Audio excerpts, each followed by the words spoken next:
Trevor Reed, the U.S. Marine released from a Russian detention in a prisoner swap, is now asking the U.S. for help after being injured while fighting in Ukraine.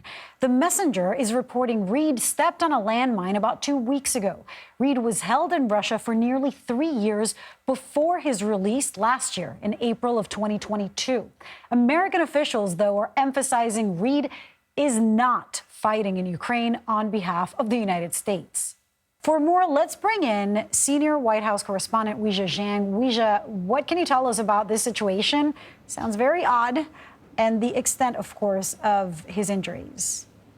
Lilia, we still don't know a lot about the circumstances surrounding the injury and where he is, as an example, where he is getting medical treatment, if he is still doing that, or when exactly he went to Ukraine. What we do know is that he was detained in Russia, the U.S. says wrongfully, for about 3 years, and he was released in April 2022 as part of a prisoner swap. So he hadn't been in the U.S. for that long, a little over a year since April 2022. And so, at this point, it would just be speculation about what motivated him to go to Ukraine. But of course, he was detained wrongfully in Russia for all those years. We also know that he was a former U.S. Marine, and so this is not, just any civilian who decided to join the forces in Ukraine. So how's the U.S. government responding at this point?